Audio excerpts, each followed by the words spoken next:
আমি ডক্টর শ্রেয়সী ঝা। আমি আপনাদেরকে পার্কিনসন্স ডিজিজের ব্যাপারে খুব ইম্পর্টেন্ট আর ব্রিফ পয়েন্টসগুলো একটু শেয়ার করতে চাইব। প্রথমত, পার্কিনসন্স ডিজিজটা কি, এই ব্যাপারটা কেন হয়।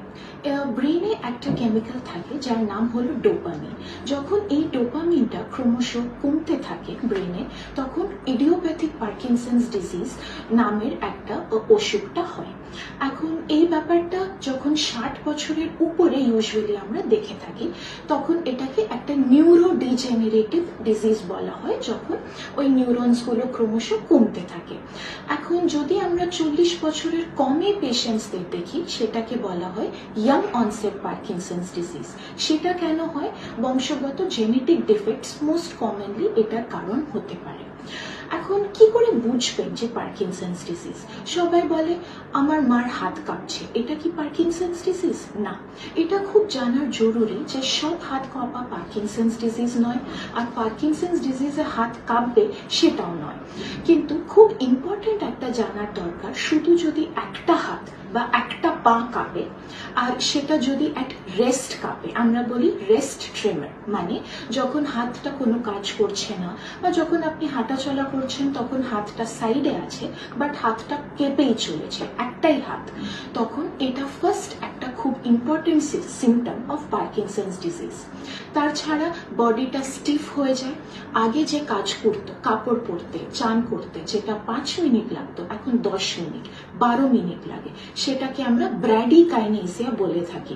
ব্র্যাডি মানে স্লো, কাইনেসিয়া মানে মুভমেন্টস। তাছাড়া হাঁটা চলা করতে অসুবিধে হতে পারে, মনে হয় যে পাটা মাটি থেকে উঠছেই না, ছোট ছোট স্টেপস নিয়ে একদম ক্রমশ রোগীটা আগে ঝুঁকে ঝুঁকে হাঁটছে, মনে হচ্ছে ভয় পাচ্ছে যে পড়ে যাবে। এটাকে আমরা বলি পশ্চারাল ইমব্যালেন্স। এগুলো হলো মোটর সিমটমস, মানে যেগুলো মুভমেন্ট রিলেটেড। কিন্তু পার্কিনসন্স ডিজিজের নন মোটরও অনেকগুলো হতে পারে, যেরকম রুগী হয়তো বিরক্তিকর হয়ে গেল, বা ঘুম হচ্ছে না, ঘুমে কথা বলছে, ঘুমে হাত পা ছড়াচ্ছে, পেচ্ছাপ চেপে রাখতে পারছে না, মাথা ঘুরছে। এগুলো হলো নন মোটর সিমটমস। লাস্টলি আমি আসবো ট্রিটমেন্টে। পার্কিনসন্স ডিজিজ সবাই বলে এটা তো হাত ছেড়ে দেওয়ার ব্যাপার। না, এটা এখন ট্রিটমেন্ট আছে। ডোপামিন ব্রেনে নেই, কিন্তু বাইরে থেকে ট্যাবলেট থেকে আমরা পেতে পারি ডোপামিন, যেটাকে লিভোডোপা ট্যাবলেট বলা হয়।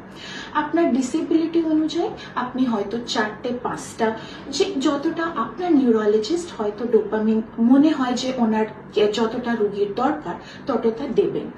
এরকম এটাও খুব কমন একটা মিসকনসেপশন, না আমি 7টা ট্যাবলেট তো খেতে পারবো না, 6টা ট্যাবলেট খেতে পারবো না, এটাও ভুল। এরকম কোনো ম্যাক্সিমাম ডোজ নেই। ম্যাক্সিমাম ডোজটা আপনি নিউরোলজিস্টের উপর ছেড়ে দিন। সেকেন্ড হলো সার্জিক্যাল ম্যানেজমেন্টও আছে। আমরা দেখে থাকি যদি 5 বছর 6 বছর পার্কিনসন্স ডিজিজ রোগী ভুগছে, তারপরে কি হয়, ডোপামিনটা হঠাৎ বেড়ে যায়, হঠাৎ কমে যায়, যেটাকে আমরা মোটর ফ্লাকচুয়েশনস বলে থাকি। যখন এই মোটর ফ্লাকচুয়েশনস গুলো অনেক কষ্টদায়ক হয়ে যায়, তখন একটা আমরা ডিপ ব্রেন স্টিমুলেশন একটা অপশন দিয়ে থাকি পেশেন্টকে। তার মানে ভেবে নিন যেরকম হার্টের পেসমেকার, সেরকম একটা ব্রেনের পেসমেকার, যেটা ডোপামিন যেখানে সব থেকে বেশি ডেফিশিয়েন্ট হয় ওটাকে বলে বেসেল গ্যাংলিয়া। ওখানে আমরা ইলেকট্রোডস দিয়ে থাকি, সো দ্যাট ডোপামিন যে রিলিজটা হবে সেটা স্মুথ হবে, আর এই যে মোটর ফ্লাকচুয়েশনস এই ব্যাপারগুলো হবে না। সেটা একটা খুব একটা অপশন যেটা দিয়ে পেশেন্ট ইন্ডিপেন্ডেন্ট থাকতে পারে। লাস্ট কনক্লুড করার আগে একটা খুব ইম্পর্টেন্ট ডাউট আমি ক্লিয়ার করতে চাইছি।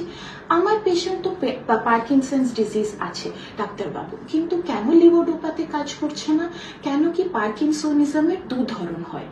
এইগুলো যে ট্রিটমেন্ট অপশনস বললাম, এটা টিপিক্যাল ইডিওপ্যাথিক পার্কিনসন্স, কিন্তু আরেকটা হয় এটিপিক্যাল পার্কিনসনিজম, যেটাতে এখনো ট্রিটমেন্ট, এখনো সায়েন্স খুঁজে পাইনি কোনো ট্রিটমেন্ট অপশন। হয়তো লিভোডোপা, তার সাথে সাথে ফিজিওথেরাপি। কি করে বুঝবেন এটিপিক্যাল পার্কিনসনিজম? যখন 3 বছর যখন অসুখ শুরু হওয়ার পরে 3 বছর পেশেন্ট হুইল চেয়ার বাউন্ড হয়ে যাচ্ছে, পড়ে যাচ্ছে, ভুলে যাওয়ার প্রবণতিটা বেশি, খাবার গিলতে অসুবিধে, কথা বলতে, এই মাথা ঘোরাটা, এগুলো যখন প্রবণতি বেশি হবে আর কাঁপুনি, ব্যালেন্স প্রবলেমটা একটু কম হবে, তখন এটা এটিপিক্যাল পার্কিনসনিজম। আর আনফর্চুনেটলি এটা লিভোডোপাতে অতটা রেসপন্ড করে না।